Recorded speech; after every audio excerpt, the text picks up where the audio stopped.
말씀 전하겠습니다. 수요일에 제가 2024년 8월부터 열왕기서를 강해를 하고 있는데, 지난 3월쯤에 예후가 나오는 본문을 몇 번에 걸쳐서 강해한 것 같습니다. 아합의 군대 장관이었다가 아합 왕조를 향한 하나님의 심판의 도구로 사용된 예후는 그래도 북이스라엘 왕 중에 가장 괜찮은 왕이었습니다. 아합 왕조를 처단하는 순종에 의해서 하나님은 북이스라엘 210년 역사 중에서 가장 긴 5대 왕, 90년 왕조를 열어주셨습니다. 제가 그 설교를 하고 난 다음에 제 마음 한구석에 묵직한 돌이 놓여져 있는 듯 이게 계속 생각이 나고 걸림이 됐습니다. 이 전부터 생각했던 예후에 대한 환상이 깨져서 충격받아서가 아니고, 겉은 순종이라고 포장되어 있는데 속은 다른 마음이 조금이라도 섞여 있다면 이 온전치 못함이 때가 되면 다 드러나게 된다는 거죠. 이것이 제 마음에 굉장히 큰 울림으로 다가와서 경각심이 거듭거듭 들었습니다. 그래서 마음이 자꾸만 뭉게구름처럼 커져서 결국 오늘 설교를 다시 짚어보게 됐습니다. 예후는 하나님의 심판의 말씀을 이루시기 위해서 하나님이 세운 사람입니다. 하나님이 쓰시는 도구였습니다. 열왕기하 10장은 이 북왕국의 수도인 사마리아 성에 들어가서 그를 따르는 모든 사람들을 완전히 진멸하는 그런 내용입니다. 그런데 오늘 말씀은 예후가 이 아합의 남은 수족들을 처단하러 가는 그 일을 하러 가는 중에 정말 운명처럼 레갑의 아들 여호나답을 만나는 장면을 소개합니다. 예후의 행동을 보면 굉장히 당당하고 거침이 없고 고무되어 있는 것처럼 보입니다. 이때 여호나답을 향해서 예후가 이렇게 말합니다. 내 마음이 네 마음을 향하여 진실함과 같이 네 마음도 진실하냐. 마음의 진실됨을 묻고 있습니다. 진심을 묻고 있습니다. 뭘 위해 묻고 있느냐? 자기가 하는 이 아합을 처단하는 일에 함께 동참할 수 있는지 알고 싶어서.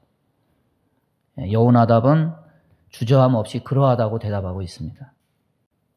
사람이 사람에게 이런 말 물을 수 있는 기회도 참 쉽지가 않죠. 저 사람이 나를 진심으로 대하고 있는지, 건성으로 대하고 있는지, 진심됨으로 대하고 있는지, 그건 묻기보다는 그냥 눈치로, 감으로 우리가 판단하지, 친하지 않는 사람에게 이런 말 묻는 것 자체도 실례고 뜬금없는 질문이 될 뿐입니다.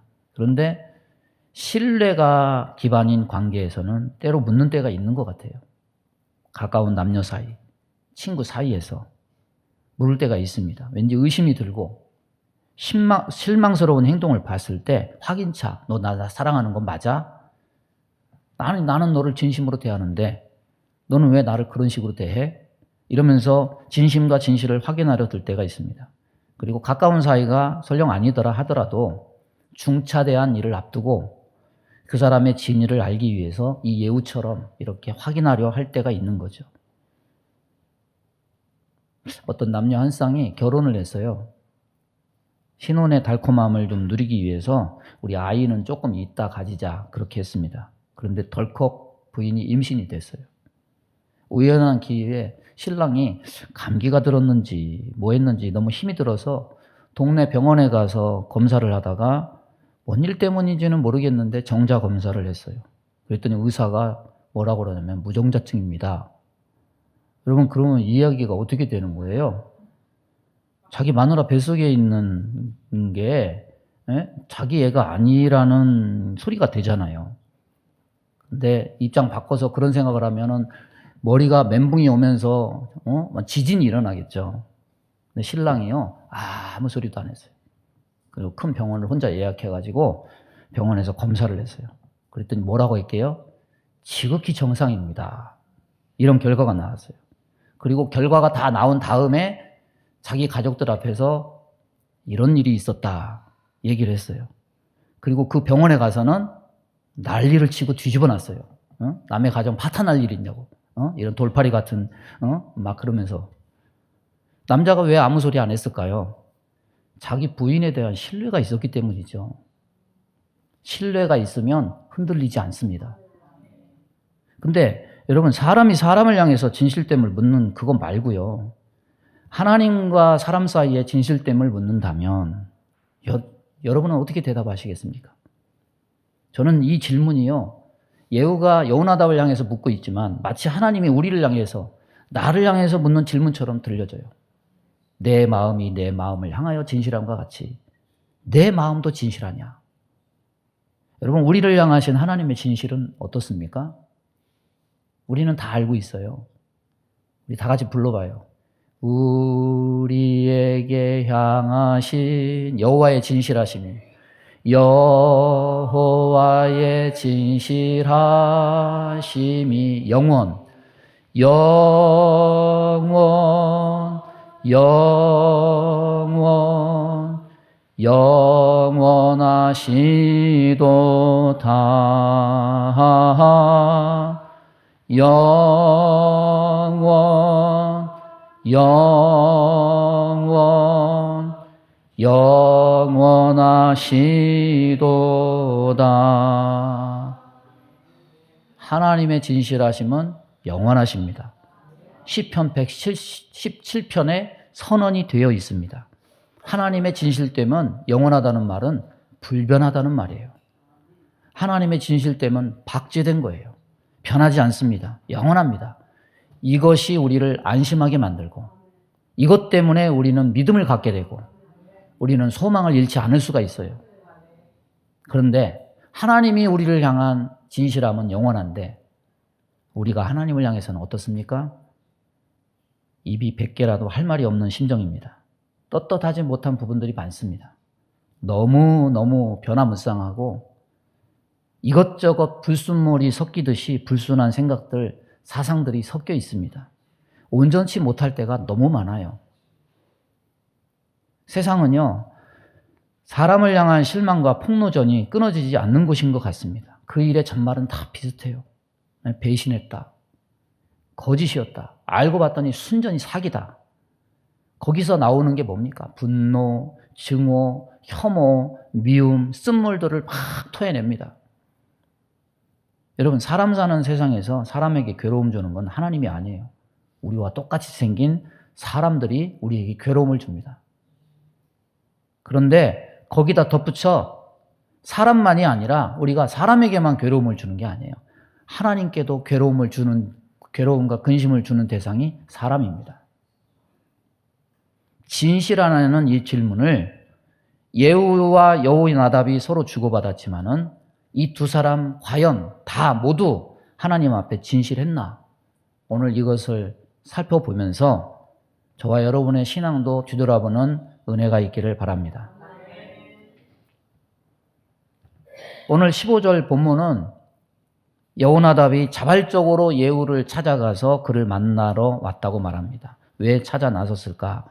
여러분, 개역 성경에는 그냥 레갑의 아들 여호나답을 만난지라 이렇게 설명하지만은 현대어 성경을 보면 거기에 첨가된 게 있습니다. 뭐라고 말하냐면 여호와께 충성하는 레갑의 아들 여호나답이 예후를 만났다. 그러니까 여호나답은 예후가 아합 가문과 바알 숭배자들을 심판하는 이 계역을 수행하는 것을 보고, 아, 이것은 하나님의 뜻을 따르는 사람이다. 원래 여호와께 충성하는 사람이었기 때문에 그를 지지하고 연대를 제안하기 위해서 자발적으로 찾아간 거예요. 자, 오늘 15절에서 예후는 여호나답의 안부를 물었다고 했습니다. 이미 알았던 건 아니고 이미 여호나답은 그 경건성과 그 행함을 통해서 존경을 받고 있는 인지도가 있는 인물이었던 것을 보여줘요. 여호나답은요, 사심이 없었어요. 진실함과 경건함 속에 그 일에 동참하고 있었던 겁니다.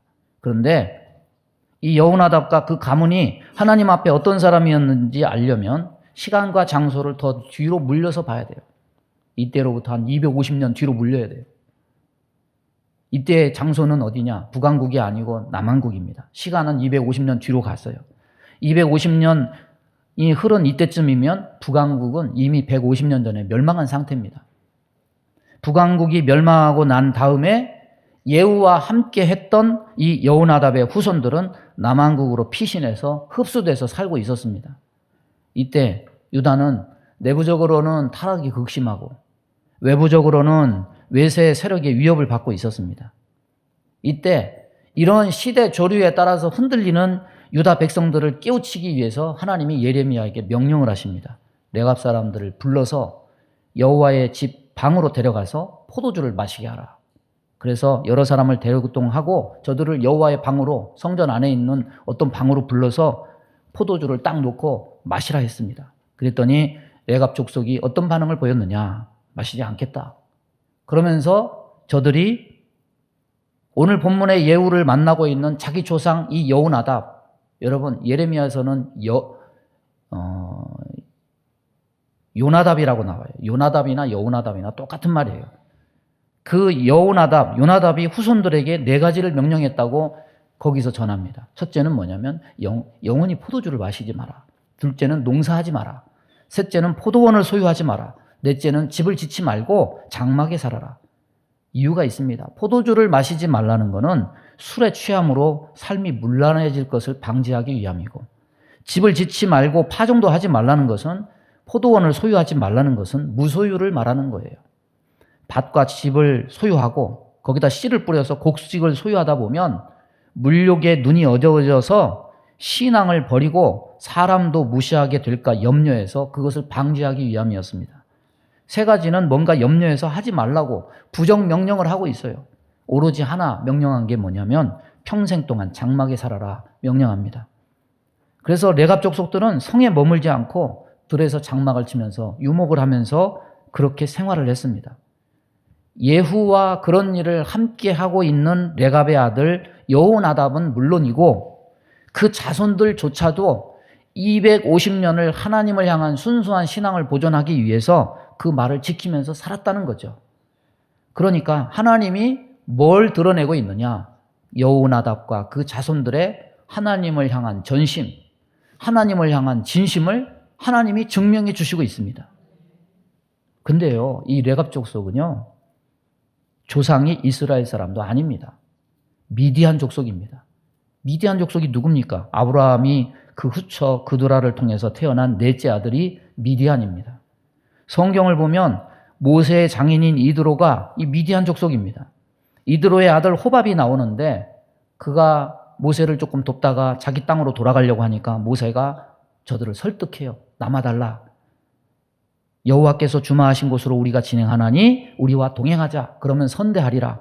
여호와께서 이스라엘에게 복을 내리라 하셨다. 너희도 함께하면 우리와 함께 복받는 민족이 될 것이다.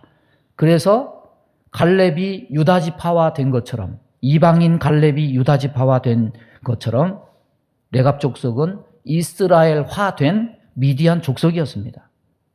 그럼에도 불구하고 그들은 북왕국이 망하고 난 후에도 유다 왕국으로 넘어와서 신앙과 명맥을 유지했지만 남왕국이 망할 때 함께 포로로 잡혀갔다가 다시 70년 후에 포로 귀환할 때도 빠지지 않고 예루살렘으로 돌아와요. 그리고 함께 제2성전 스룹발벨 성전을 재건해요. 또 100년이 지나서 느헤미야가 총독으로 왔을 때 성벽을 재건하고 문을 달 때도 함께 헌신합니다. 예루살렘 12개 문 중에서 레갑 족속의 말기야라는 사람이 2개의 문이나 중수합니다. 그래서 어떤 이들이 예수님 시대까지 존재해서 예수님을 만났던 목자들이 아마도 레갑 족속일 것이다. 이렇게 추측하기도 합니다. 여러분, 진실함, 순종, 경건을 최고의 가치로 살아갔던 그 족속의 성격을 보자면 어느 정도 신빙성이 있는 얘기지만은 증명된 바가 없으니 단정지어 말할 수는 없어요. 그러나 한 가지는 분명해요. 하나님을 향한 그들의 충성됨과 순종함이, 진실됨이 진짜냐? 이렇게 묻는다면 말할 수 있습니다. 왜냐하면 하나님이 그들의 진실됨을 친히 예레미야 선지자를 통해서 증명해 주시고 보증해 주셨기 때문이에요. 여호나답과 그 가문이 하나님을 향해서 보인 진심, 어찌 보면 예수님 시대의 목자들이 레갑 족속이라고 추정한다고 치면 이들은 거의 700~800년간 하나님을 향한 신앙의 진실함을 증명하면서 살아간 족속임을 우리는 알 수 있습니다. 예후는 여호나답에게 너는 나에게 진실하냐 물었지만은 그는 하나님 앞에도 진심이었고 사람 앞에도 진심이었어요. 하나님이 그의 후손들의 삶을 통해서 증명해 주셨습니다. 저와 여러분도 여호나답의 가문처럼 이런 진실함으로 하나님과 사람을 대하고 인정받고 증명을 낼 수 있는 삶이 되기를 바랍니다. 그런데 오늘 말하고자 하는 것은 사실 여호나답이 아니에요. 여호나답에게 진실함을 묻고 있는 예후에게 있습니다. 오늘 본문은 여호나답이 자발적으로 예후를 찾아서 그를 맞이하러 왔다고 합니다. 그 행동은 여호와를 향한 진심에 기반되어 있었습니다. 그렇다면 예후도 여호나답처럼 진심으로 하나님의 뜻에만 순종하고 있는 것이냐? 성경을 자세히 들여다보니까 아닌 게 나오는 거예요. 예후의 사심이 엿보인다는 거예요. 사심이 뭡니까? 진실에서 비껴난 거죠. 거기다 뭐 첨가한 거죠. 순수하지 못한 거죠. 살짝 자기 욕심을 덧붙이면 사심이 돼요. 또한 자기가 빼고 싶지 않은 것을 못 들은 척하고 그냥 뭉개는 행위가 있다면 그것도 또한 사심이 돼요. 사심은 하나님 앞에 온전치 않은 거예요. 여러분, 예후의 사심을 엿볼 수 있는 구절이 오늘 말씀에 드러납니다. 16절에 보면 이르되 나와 함께 가서 여호와를 위한 나의 열심을 보라. 여호와를 위한 나의 열심을 보라. 여러분, 여기에서 강조되는 게 뭡니까? 여호와를 위한 이것보다 뭐가 강조되느냐? 나의 열심을 봐라. 예후는 영적 리더였던 여호나답에게 여호와를 위한 나의 열심을 보라. 자기 열심을 강조하면서 여호나답에게 인정받고 싶은 마음을 드러내고 있습니다. 보통은 그렇게 않죠. 하나님의 약속을 보라. 하나님께만 영광을 돌려라. 이게 맞죠? 오늘 10장에 보면 31절에 보면 예후에 대한 총평가가 나와 있습니다. 그가 아합의 집을 처단함으로 하나님 앞에 순종한 것은 그의 공적으로는 인정해요. 그런데 31절에 뭐라고 얘기하느냐? 그러나 예후가 전심으로 이스라엘 하나님 여호와의 율법을 지켜 행하지 아니하며 여로보암이 이스라엘에게 범하게 한 그 죄에서 떠나지 아니하였더라. 예후가 아합 가문을 처단한 것은 어찌 보면 예후 입장에서 보면은 자기 입맛에 맞는 하나님의 말씀, 명령입니다. 예후는 왕이 아니었어요. 군대 장관 중에 하나였습니다. 권력 기반이 없습니다. 그러니까 그런 예후로서 전임왕 아합 왕가를 완전히 진멸하라는 그 명령은 새로운 권력 기반을 세워야 되는 자기 입맛에 딱 맞는 말씀입니다. 따라서 자기 입맛에 좀 맞았기 때문에 열심히 아합 가문을 처단하는 일에서는 자기의 숨겨진 사심, 이 권력욕이 드러나지 않아요. 그러나 예후의 사심을 하나님은 아셔요. 드러내십니다. 예후가 하나님의 명령 수행한 것은 수행한 대로 그 대가로 그에게 예후 왕조를 열어서 보상해 주시지만은 그래서 예후가 원하는 권력을 베풀어 주시기는 하지만은 하나님은 그를 평가하십니다. 예후가 전심으로 이스라엘 하나님 여호와의 율법을 지키지 아니했다. 무슨 말입니까?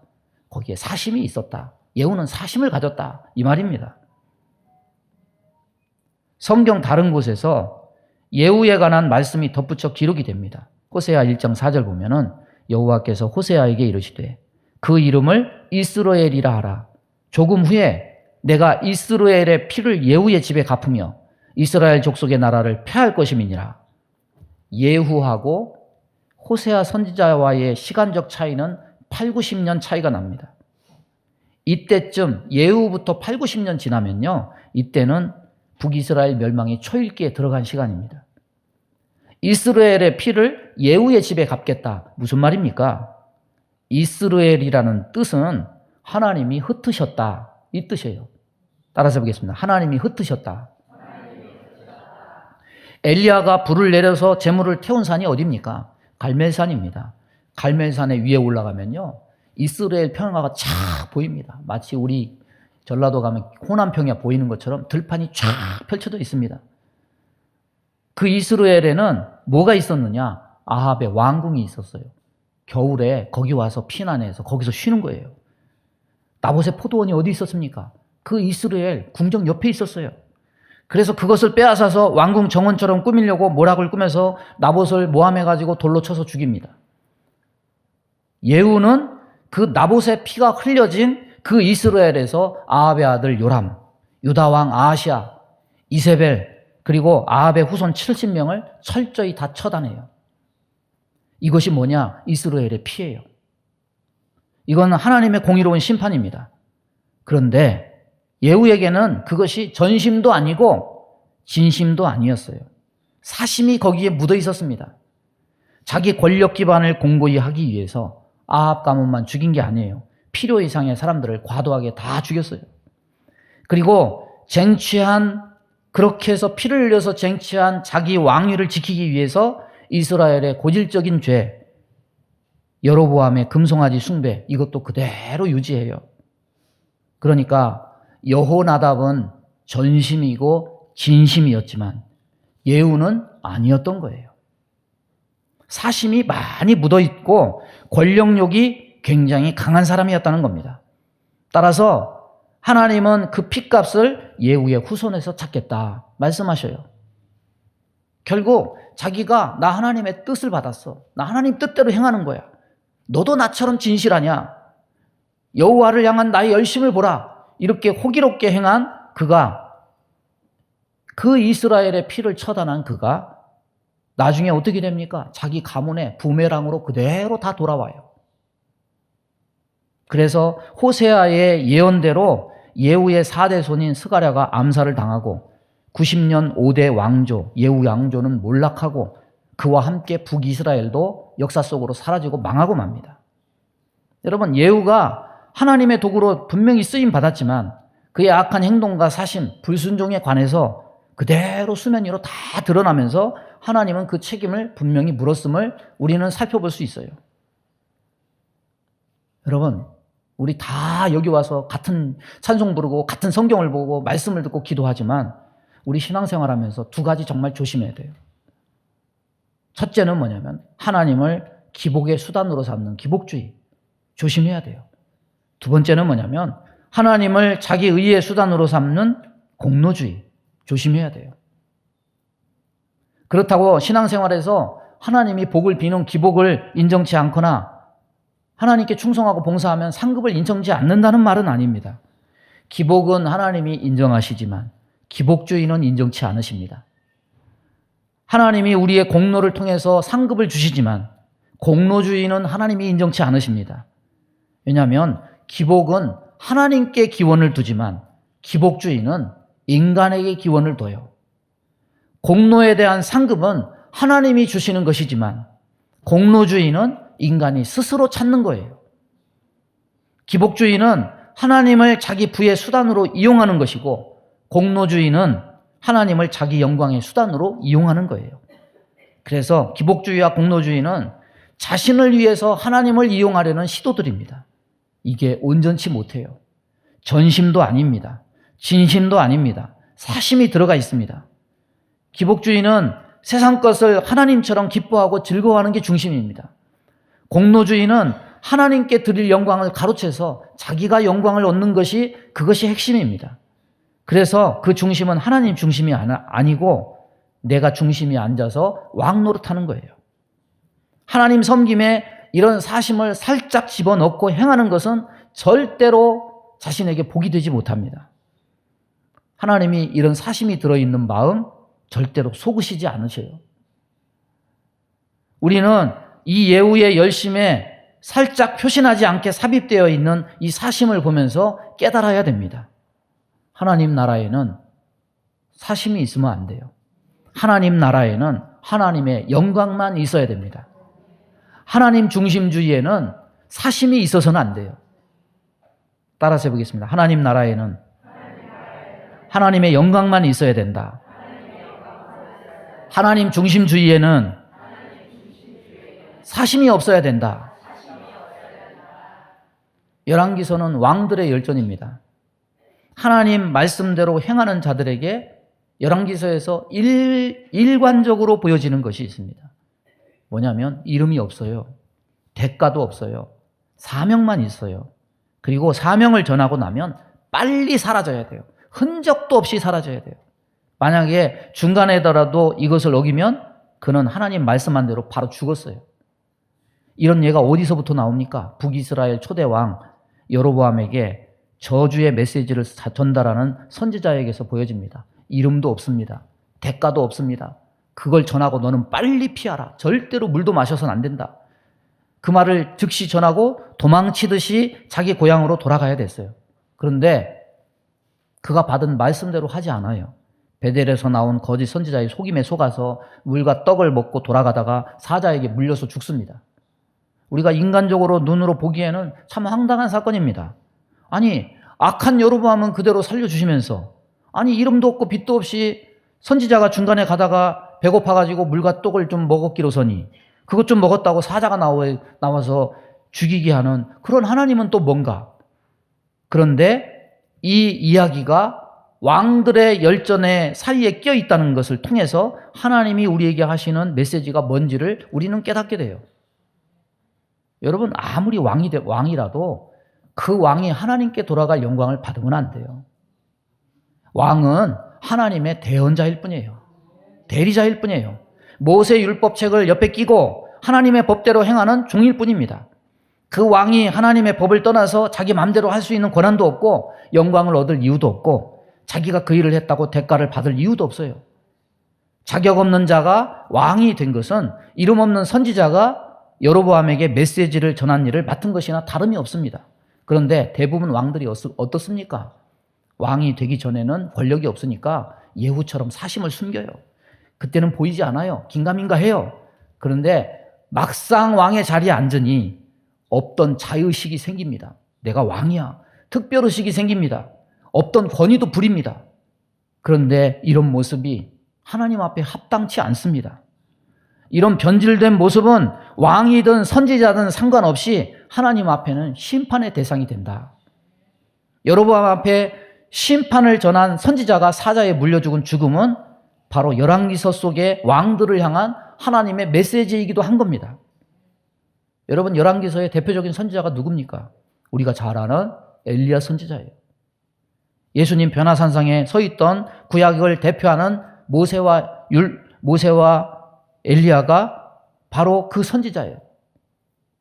이런 엘리야 선지자도 신앙적으로 탈진할 때가 있었습니다. 언제입니까? 갈멜산 대견 후에 하늘에서 불을 내리면 이 정도면 아합과 이세벨과 백성이 돌아올 줄 알았는데 이세벨이 도끼가 올라서 자기를 죽이려고 하니까 호렙산으로 도망칩니다. 그리고서 로뎀나무 밑에 앉아서 하나님 앞에 호소합니다. 공감이 가는 부분이 있어요. 우리는 다 연약하니까. 사람인지라 위대한 선지자도 낙심하고 절망하는 때가 있었습니다. 그런데 그가 하나님을 향해서 뭐라고 호소하느냐? 첫째는 내가 하나님을 위해서 열심히 특심했습니다. 그리고 두 번째는 오직 나만 남았습니다. 세 번째는 저희가 내 생명을 찾아서 취하려고 합니다. 여러분, 종합해서 보면 그가 하나님을 향해서 호소하는 그의 말에 공통된 특징이 있습니다. 뭡니까? 주어가 모두 뭐예요? 전부 나예요. 전부 나로 출발이 돼요. 하나님이 보시는 시선의 생각이 아니고 전부 자신이 보는 생각이에요. 자기 중심에 있어요. 여러분, 엘리야가 정말 대단한 선지자인 건 맞지만 하나님은 이 말 이후에 엘리야의 사역을 마무리시키고 퇴장시켜요. 마치 너 아니어도 내 일을 할 사람은 많아 하시는 것처럼 일단 아합과 이세벨, 이스라엘은 그가 하나님을 위해서 열심히 특심하다는 사실 때문에 움직여질 사람은 아니었어요. 그의 갈멜산 사역을 끝으로 하나님은 이제 왕과 백성을 향해서 수없이 주신 기회를 다 거둡니다. 이제는 심판을 시작하십니다. 그래서 심판의 선지자 엘리사가 등장하게 됩니다. 여러분, 내가 열심히 해서 하나님과 사람 앞에 보여줄 어떤 결과를 내야 돼. 이게 틀렸다고 말할 수는 없지만 이런 사실은요, 뭐가 됐느냐? 자기의 공로주의가 기반된 생각이에요. 사실 하나님이 엘리야를 보낸 것은 네가 가서 그렇게 하면 회개하고 돌아올 거야. 결과를 정해놓고 하나님이 보내신 것이 아닙니다. 하나님은요, 벌써 네가 가서 전해도 돌아오지 않을 것이다. 결과를 하나님은 벌써 아시고 돌아오지 않을 줄 아시면서도 엘리야를 보내신 겁니다. 의외로 그렇게 대단했던 엘리야조차 이런 자기 중심적 사심이 들어있는 것을 보면은 우리는 어느 누구도 이 자기 중심적 사심에서 자유로울 수 없는 존재임을 깨닫게 됩니다. 여러분, 나 중심으로 사명을 보면 누구나 다 실족해요. 사심은 선지자들에게조차 묻어있음을 볼 때 왕이신 하나님을 중심에 모시고 살아간다는 이 사실에서 우리는 얼마나 많이 미끄러지고 실족하고 살아가는지를 우리는 보여주는 겁니다. 여러분, 왕은요, 하나님만 왕이어야 됩니다. 그런데 이스라엘 왕들도 선지자들도 다 거기에 조금씩 사심이 들어가 있어요. 결국 예후도 이 부분에서 자유롭지 못하고 실족했고 엘리야도 연약해지니까 이 부분에서 실족하고 말아요. 말씀을 정리합니다. 여러분, 성령 충만하고 은혜로운 초대교회 예루살렘 교회에 찬물을 끼얹는 사건이 어떤 사건이냐면 아나니아와 삽비라 사건입니다. 바나바가 자기 밭을 팔아서 제자들 앞에 두니까 그걸 본 아나니아와 삽비라가 고무가 됐어요. 그래서 우리도 밭을 팔아서 바치자. 하루가 지나니까 본전 생각이 나요. 그래서 밥 한 돈이 아까워져서 후회가 됐습니다. 저들이 그 헌금을 바친 것은 하나님을 향한 전심과 진심이 아니었어요. 바나바가 밭을 팔아 저렇게 하니까 막 사람들이 존경해 주니까 바나바처럼 존경받고 인정받고 싶은 사심이 거기에 들어간 거예요. 거기다가 아까운 마음이 들어서 밥 한 돈 얼마는 감추고 일부만 드리기로 부부가 합의했습니다. 이 마음에 품은 사심과 모의를 누가 알고 판단할 수 있습니까? 그런데 하나님은 드러내셔요. 그들의 죄는 뭡니까? 단순히 돈 일부를 숨긴 게 그게 아니에요. 땅 판 돈 전부를 바치는 척하면서 자신들을 실제보다 더 경건한 희생적인 사람으로 포장하려고 하는 마음이 거기 들어가 있어요. 돈도 아끼고 인정도 받고 하나님께 영광도 돌리고 나도 영광을 얻고 꽉 먹고 알 먹고. 베드로는 이 행동을 뭐라고 얘기합니까? 너희가 사람을 속인 것이 아니요 성령을 속인 것이다. 지적합니다. 그리고 그들이 죽지 않을 수 있는 기회가 전혀 없었던 것도 아닙니다. 베드로가 삽비라에게 이 가격이 전부냐 직접 질문했을 때 주여 내가 범죄했나이다. 회개했으면 기회가 있었고 살았을 겁니다. 돌이키지 않아요. 끝까지 발뺌하면서 거짓말을 선택하고 결국 이 두 부부는 사망에 이르고 맙니다. 이 사건은 돈의 액수가 아니라 하나님 앞에 공동체 앞에 하나님 앞에 진심으로 하나님을 진실함으로 대하는 것이 얼마나 소중한 것인가 이거를 보여주는 엄중한 경고였던 거예요. 예후는 여호나답에게 내가 너를 진실함으로 대함같이 너도 나를 너도 나에게 진실하냐 물었지만은 사람 앞에서는 그게 통용이 됐지만 하나님 앞에서는 진실하지 못했어요. 전심도 아니었어요. 아나니아와 삽비라처럼 심중에 품은 사심이 다 드러나고 말았어요. 마음에 품은 것, 사람 속은 알 길이 없어서 10길 물속은 알아도 한 길 사람 속은 모른다고 하지만 하나님은 그렇지 않아요. 하나님은 다 아십니다. 하나님은 다 드러내십니다. 여러분 마지막에 심판이 있죠? 백보자 심판이라고 그래요. 뭐 의자 100개가 있어서 백보자 심판이 아니에요. 백은 하얀 색깔, 화이트를 얘기해요. 깨끗하고 정결함을 상징하는데 이건 뭘 의미하느냐? 하나님의 불꽃 같은 눈에 드러나지 않을 죄가 하나도 없다는 것을 의미하는 거예요. 그래서 거기서 하나님이 묻지 않아도 나는 이런 일을 했습니다. 나는 저런 일을 했습니다. 다 자기 입으로 토설하게 돼요.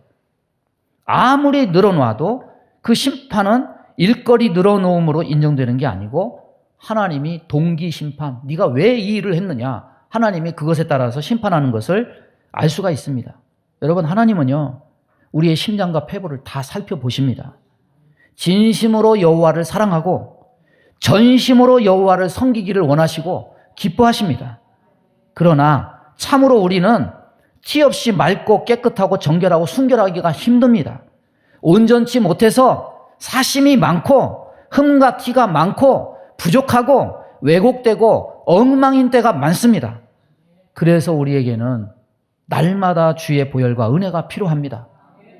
그래서 오늘도 우리는 주의 보혈을 의지해야 됩니다. 주의 보혈로 날마다 온전케 돼서 우리의 마음이 하나님을 향해서 사심이 아니라 전심이 되고 진심이 되기를 주님의 이름으로 축원합니다.